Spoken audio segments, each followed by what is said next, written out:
ಗಡಿಯಲ್ಲಿ ಪಾಕ್ ಡ್ರೋನ್ ಅನ್ನ ಪುಡಿ ಪುಡಿ ಮಾಡಿದೆ ಭಾರತೀಯ ಸೇನೆ. ಪಾಕ್ ಮೇಲೆ ದಾಳಿ ಮಾಡೋದಕ್ಕೆ ಸೇನೆಯಿಂದ ಒಂದು ವಿಡಿಯೋ ಕೂಡ ಬಿಡುಗಡೆಯ ಗಡಿಯಲ್ಲಿ ಪಾಕ್ ಡ್ರೋನ್ ಅನ್ನ ಪುಡಿ ಪುಡಿ ಮಾಡಿದ್ದಾರೆ. ಆ ಒಂದು ವಿಡಿಯೋ ಸೇನೆ ಬಿಡುಗಡೆ ಮಾಡಿದೆ. ಅಧಿಕೃತವಾದ ವಿಡಿಯೋವನ್ನ ಹಂಚಿಕೊಂಡಿದೆ ಭಾರತೀಯ ಸೇನೆ. ಭಾರತೀಯ ಸೇನೆಯಿಂದ ವಿಡಿಯೋ ಹಂಚಿಕೊಂಡಿದ್ದಾರೆ. ಡ್ರೋನ್ ಅನ್ನ ಯಾವ ರೀತಿಯಾಗಿ ಪುಡಿ ಪುಡಿ ಮಾಡಲಾಯಿತು ಅಂತ ಭಾರತೀಯ ಸೇನೆಯಿಂದಲೇ ಮೊದಲ ವಿಡಿಯೋ ರಿಲೀಸ್ ಆಗಿದೆ. ಯಾಕೆ ಪ್ರೂಫ್ ಅನ್ನೋದಂದ್ರೆ ಕೇಳೋದಾದ್ರೆ, ಪಾಕಿಸ್ತಾನ ಪದೇ ಪದೇ ಯಾವುದೇ ಡ್ರೋನ್ ದಾಳಿ ಆಗಿಲ್ಲ, ಅದು ದಾಳಿ ಆಗಿಲ್ಲ, ಇದು ದಾಳಿ ಆಗಿಲ್ಲ ಅಂತ ಬರೀ ಸುಳ್ಳು ಹೇಳ್ತಾ ಇರ್ತಾರೆ. ಅದಕ್ಕೆ ಭಾರತದ ಸೇನೆಯಿಂದ ಒಂದು ವಿಡಿಯೋ ಕೂಡ ರಿಲೀಸ್ ಆಗಿದೆ. ಅಧಿಕೃತವಾದ ವಿಡಿಯೋ ಹಂಚಿಕೊಂಡಿದ್ದಾರೆ. ಭಾರತೀಯ ಸೇನೆಯಿಂದಲೇ ಮೊದಲ ವಿಡಿಯೋ ರಿಲೀಸ್ ಆಗಿದೆ. ನಿಗದಿತವಾದ ಟಾರ್ಗೆಟ್ ಅನ್ನ ಫಿಕ್ಸ್ ಮಾಡಿ ಸೇನೆಯಿಂದ ಡ್ರೋನ್ ದಾಳಿಗೆ ಮುಂದಾಗಿ ಪುಡಿ ಪುಡಿ ಮಾಡಿದ್ದಾರೆ. ಭಾರತೀಯ ಸೇನೆಯಿಂದ ವಿಡಿಯೋ ರಿಲೀಸ್ ಆಗಿದೆ. ನಿಗದಿತ ಟಾರ್ಗೆಟ್ ಮೇಲೆ ಸೇನೆಯಿಂದ ಡ್ರೋನ್ ದಾಳಿಯಾಗಿದೆ. ಗಡಿಯಲ್ಲಿ ಪಾಕ್ ಡ್ರೋನ್ ಪುಡಿ ಪುಡಿ ಆಗಿದೆ. ನೀವು ನೋಡ್ತಾ ಇರಬಹುದು ದೃಶ್ಯಗಳಲ್ಲಿ, ಒಂದು ಕಡೆ ಇಂಡಿಯನ್ ಆರ್ಮಿಯ ವಿಡಿಯೋ ಬಿಡುಗಡೆಯಾಗಿದೆ. ಡ್ರೋನ್ ಮೂಲಕವಾಗಿ ಪುಡಿ ಪುಡಿ ಮಾಡಿದ್ದಾರೆ. ಡ್ರೋನ್ ದಾಳಿ ಗಡಿಯಲ್ಲಿ ಪಾಕ್ನ ಡ್ರೋನ್ ಬರ್ತಾ ಇತ್ತು. ಯಾವ ರೀತಿಯಾಗಿ ಉಡೀಸ್ ಮಾಡ್ತಾರೆ ನೋಡಿ. ಈಗಾಗಲೇ ಒಂದು ಕಡೆ ಪಾಕ್ಗೆ ನುಗ್ಗಿ ಇಸ್ಲಾಮಾಬಾದ್ ಮೇಲೆ ಭಾರತೀಯ ಸೇನೆ ದಾಳಿ ಮಾಡಿದೆ. ಮೊದಲ ಬಾರಿಗೆ ಇದು 75 ವರ್ಷಗಳಲ್ಲೇ ಮೊದಲ ಬಾರಿಗೆ ಇಸ್ಲಾಮಾಬಾದ್ ಮೇಲೆ ದಾಳಿ ಮಾಡಿದೆ. ಸುಮ್ಮನಿದ್ದ ಭಾರತವನ್ನ ಕೆಣಕಿದ್ರೆ ಯಾವ ರೀತಿಯಾಗಿ ಪ್ರತಿಕಾರ ಕೊಡುತ್ತೆ ಅಂತ ಮುಟ್ಟಿ ನೋಡಿಕೊಳ್ಳುವ ಪ್ರತಿಕಾರ ಕೊಟ್ಟಾಗಿದೆ. ಪಾಕ್ ಪ್ರಧಾನಿ ಈಗಾಗಲೇ ಬಂಕರ್ ಸೇರಿಕೊಂಡಿದ್ದಾನೆ. ಸೇನಾ ಅಧಿಕಾರಿಗಳು ಊರು ಬಿಡುವ ಸಮಯ ಬಂದಿದೆ. ಆಗ್ಲೂ ಜಾಗವನ್ನ ಖಾಲಿ ಮಾಡ್ತಾ ಇದ್ದಾರೆ. ಪಾಕ್ನ ಸೇನಾ ಮುಖ್ಯಸ್ಥರು ಪದೇ ಪದೇ ಹೇಳಿಕೆಗಳನ್ನ ಕೊಡ್ತಾ ಇದ್ರು. ಭಾರತ ಆಗ್ ಮಾಡುತ್ತೆ, ಹೀಗ್ ಮಾಡುತ್ತೆ ದಾಳಿ, ನಾವು ಕೂಡ ಪ್ರತಿಕಾರವಾಗಿ ದಾಳಿ ಮಾಡ್ತೀವಂತ ಸುಮ್ನೆ ಹೇಳಿಕೆಗಳನ್ನ ಕೊಡ್ತಾನೆ ಇದ್ರು. ಆದ್ರೆ ಭಾರತ ದಾಳಿ ಯಾವಾಗ ಮಾಡುವುದನ್ನ ಪ್ರಾರಂಭ ಮಾಡಿತೋ ಆಗಿನಿಂದಲೂ ಎಲ್ಲರೂ ಧೂಳಿಪಟ ಆಗ್ತಾ ಇದ್ದಾರೆ, ಜೂಟ್ ಆಗ್ತಾ ಇದ್ದಾರೆ. ಈಗಾಗಲೇ ಪಾಕ್ನ ಪ್ರಧಾನಿ ಬಂಕರ್ ಅನ್ನ ಸೇರಿಕೊಂಡಿದ್ದಾರೆ. ಇಸ್ಲಾಮಾಬಾದ್ ಮೇಲೆ ಯಾವಾಗ ದಾಳಿ ಆಯ್ತು, ನೀವು ಸುರಕ್ಷಿತವಾಗಿರ್ಬೇಕು ಅಂತ ಅವರನ್ನ ಬಚ್ಚಿಕ್ತಾ ಇದ್ದಾರೆ. ಈಗಾಗಲೇ ಒಂದು ಕಡೆ ಉದ್ವಿಗ್ನ ವಾತಾವರಣ ನಿರ್ಮಾಣ ಆಗಿದೆ. ಸುಮ್ಮನಿದ್ದ ಭಾರತವನ್ನ ಕೆಣಕ್ತಾರೆ.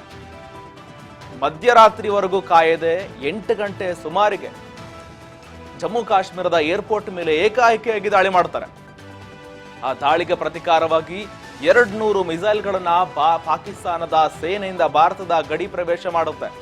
ಗಡಿ ಪ್ರವೇಶ ಮಾಡ್ತಾ ಇದ್ದಂತೆ S-400 ಕ್ಷಿಪಣಿಯ ನಿರೋಧಕ ಒಡೆದುರುಳಿಸುತ್ತೆ.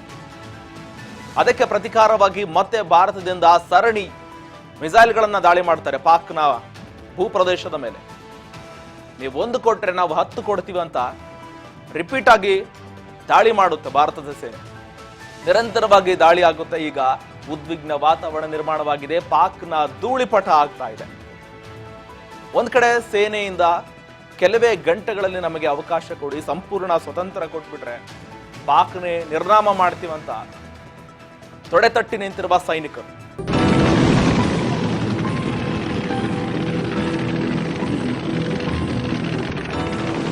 ಪಾಕ್ಗೆ ಸಿಂಹ ಸ್ವಪ್ನವಾದ ಆಕಾಶ ಮಿಸೈಲ್ಗಳು ಸಿಂಹ ಸ್ವಪ್ನವಾಗಿದೆ. ಗಡಿಯಲ್ಲಿ ಆಕಾಶ ಮಿಸೈಲ್ ಸರ್ವ ಸನ್ನದ್ಧವಾಗಿ ನಿಂತಿದೆ. ಪಠಾನ್ಕೋಟ್ನಲ್ಲಿ ಪಾಕ್ನ JF-17 ಜೆಟ್ಗಳ ಧ್ವಂಸವಾಗಿದೆ. JF-17 ಜೆಟ್ಗಳು ಧ್ವಂಸವಾಗಿದೆ. ಜೆಟ್ ಅನ್ನ ಹೊಡೆದುರುಳಿಸಿದ್ದಾರೆ ಆಕಾಶ ಮಿಸೈಲ್. ಪಾಕ್ಗೆ ಸಿಂಹ ಸ್ವಪ್ನವಾಗಿದೆ. ಒಂದು ಕಡೆ S-400 ತಡಿತಾ ಇದೆ ಮಿಸೈಲ್ಗಳನ್ನ. ಒಂದು ಕೂಡ ಭಾರತದ ಭೂಪ್ರದೇಶವನ್ನ ನೆಲಸಮನವಾಗಿ ನಾವು ಹಾಕಿದ ಪ್ಲಾನ್ ಅನ್ನ ಎಕ್ಸಿಕ್ಯೂಟ್ ಮಾಡೋದಕ್ಕೆ ಆಗ್ತಾ ಇದೆ. ಅದನ್ನೆಲ್ಲವೂ ಕೂಡ ನಿರೋಧ ಮಾಡ್ತಾ ಇದೆ, ತಡಿತಾ ಇದೆ. S-400 ಒಂದು ಕಡೆ ರಷ್ಯಾದಿಂದ ಬಂದಿರ್ತಕ್ಕಂಥ S-400 ಅದು ಕೂಡ ಪ್ರಬಲವಾಗಿ ಕೆಲಸ ಮಾಡ್ತಾ ಇದೆ. ಈಗ ಇನ್ನೊಂದು ಕಡೆ ಆಕಾಶ ಮಿಸೈಲ್, ಇದು ಕೂಡ ಅದೇ ರೀತಿಯಾಗಿ ಕೆಲಸ ಮಾಡ್ತಾ ಇದೆ. ಅವ್ರು ಅಂದ್ಕೊಂಡಿರ್ಬೋದು ಯಾವುದೋ ಹಳೇದೋ ಪಳೆದೋ ಇಟ್ಕೊಂಡಿರ್ತಾರ, ತುಕ್ಕಿಡ್ದಿದ್ದು ಅಂತ ಅವ್ರ ತರ ಆಲೋಚನೆ ಮಾಡಿರ್ಬೋದು. ಆದ್ರೆ ನಮ್ಮ ಹತ್ರ ಅತ್ಯಾಧುನಿಕ ವಸ್ತುಗಳು, ಅತ್ಯಾಧುನಿಕ ತಂತ್ರಜ್ಞಾನದಿಂದ, ಮುಖ್ಯವಾಗಿ S-400 ರಷ್ಯಾದಿಂದ ಬಂದಿರತಕ್ಕಂಥ S-400 ಇದನ್ನು ಕೂಡ ಚೀನಾ ಪರ್ಚೇಸ್ ಮಾಡುತ್ತೆ. ಆದ್ರೆ ಪಾಕಿಸ್ತಾನ ಏನಿದೆ, ಚೀನಾ ತಯಾರು ಮಾಡಿದ ಮಿಸೈಲ್ ನಿರೋಧಕ ತಂತ್ರಜ್ಞಾನವನ್ನ ಅವರು ಅಳವಡಿಕೆ ಮಾಡಿಕೊಳ್ತಾರೆ. ಆದ್ರೆ ಅದು ಯಾವುದೇ ರೀತಿ ಕೆಲಸ ಮಾಡೋದಿಲ್ಲ. ನಾವು ಎಷ್ಟೆಷ್ಟು ಮಿಸೈಲ್ಗಳನ್ನ ಉಡಾವಣೆ ಮಾಡಿದ್ದೇವೆ, ಎಷ್ಟೆಷ್ಟು ಮಿಸೈಲ್ಗಳನ್ನ ದಾಳಿ ಮಾಡಿದ್ದವೋ ಅದೆಲ್ಲವೂ ಕೂಡ ಪಾಕಿಸ್ತಾನ ಪ್ರವೇಶ ಮಾಡಿ ಧ್ವಂಸ ಮಾಡಿದೆ. ಆದ್ರೆ ಪಾಕಿಸ್ತಾನ ದಾಳಿ ಮಾಡಿದ ಯಾವುದೇ ಮಿಸೈಲ್ ಭೂಪ್ರದೇಶವನ್ನ ಒಂದು 200ರಲ್ಲಿ ಒಂದು ಮಾತ್ರ ಒಂದು ಜಮ್ಮು ಕಾಶ್ಮೀರದಲ್ಲಿ ಪ್ರದೇಶ ಇರತಕ್ಕಂಥ ಒಂದು ಭಾಗದಲ್ಲಿ ಬೀಳುತ್ತೆ. ಇನ್ನುಳಿದೆಲ್ಲವನ್ನ ಕೂಡ ಉಡೀಸ್ ಮಾಡುತ್ತೆ, ಆಕಾಶದಲ್ಲೇ ಹೊಡೆದಾಕುತ್ತೆ. ಅದೇ ರೀತಿಯಾಗಿ ಈಗ ಪಾಕ್ಗೆ ಸಿಂಹ ಸ್ವಪ್ನವಾಗಿ ಕಾಡ್ತಾ ಇರೋದು ಆಕಾಶ ಮಿಸೈಲ್ಗಳು. ಗಡಿಯಲ್ಲಿ ಆಕಾಶ ಮಿಸೈಲ್ ಸರ್ವ ಸನ್ನದ್ಧವಾಗಿ ನಿಂತಿದೆ. ಪಠಾನ್ಕೋಟ್ನಲ್ಲಿ ಪಾಕ್ನ JF-17 ಜೆಟ್ ಬರುತ್ತೆ, ಅದನ್ನ ಅಲ್ಲೇ ಹೊಡೆದಾಕ್ತಾರೆ. ಜೆಟ್ ಅನ್ನ ಹೊಡೆದು ಹೊರಳಿಸುತ್ತಾರೆ ಆಕಾಶ ಮಿಸೈಲ್. ಗಡಿಯಲ್ಲಿ ಪಾಕ್ ಡ್ರೋನ್ ಪುಡಿ ಪುಡಿ ಆಗುತ್ತೆ. ಪಾಕ್ನ ಮೇಲೆ ಎಲ್ಲವೂ ಕೂಡ ದಾಳಿ ಮಾಡ್ತಾರೆ.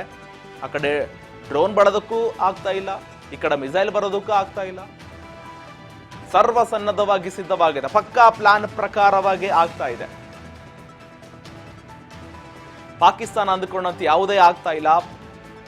ಯಾಕೆಂದ್ರೆ ಪಾಕಿಸ್ತಾನದಲ್ಲಿ ಅಡಗಿ ಕೂತಂತಹ ಉಗ್ರದ ತಾಣಗಳನ್ನ ಯಾವ ರೀತಿಯಾಗಿ ಎಕ್ಸಿಕ್ಯೂಟ್ ಮಾಡ್ತಾರೋ, ಯಾವ್ಯಾವ ಭೂಪ್ರದೇಶದಲ್ಲಿ ಯಾರ್ಯಾರಿದ್ದಾರೋ ಎಲ್ಲವನ್ನ ಪತ್ತೆ ಹಚ್ಚಿ ಅದೇ ಭೂಪ್ರದೇಶಕ್ಕೆ ಹೋಗಿ ಒಡೆಯೋದಂದ್ರೆ ಸುಮ್ಮನೆ ಮಾತಲ್ಲ, ಸಾಮಾನ್ಯ ಮಾತಲ್ಲ ಅಂತ ಎಲ್ಲಾ ಕಾರ್ಯಗಳಿಗಾಗಿದೆ.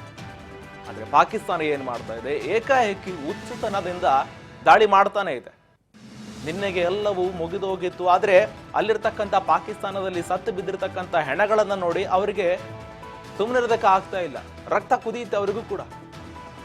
ಆದ್ರೆ ಸಾಮಾನ್ಯ ಜನರು ಸತ್ರೆ ಯಾವ ರೀತಿಯಾಗಿ ಭಾರತ ನೋವು ಪಡುತ್ತೆ, ಆದ್ರೆ ನೀವು ಉಗ್ರರು ಸತ್ರೆ ಆ ಉಗ್ರರು ಸತ್ತಿರುವ ಡೆಡ್ ಬಾಡಿಗಳ ಮೇಲೆ ನಿಮ್ಮ ದೇಶದ ಬಾವುಟಗಳನ್ನ ಹಾಕಿ ಸಂತಾಪವನ್ನ ಸೂಚನೆ ಮಾಡ್ತೀರಾ.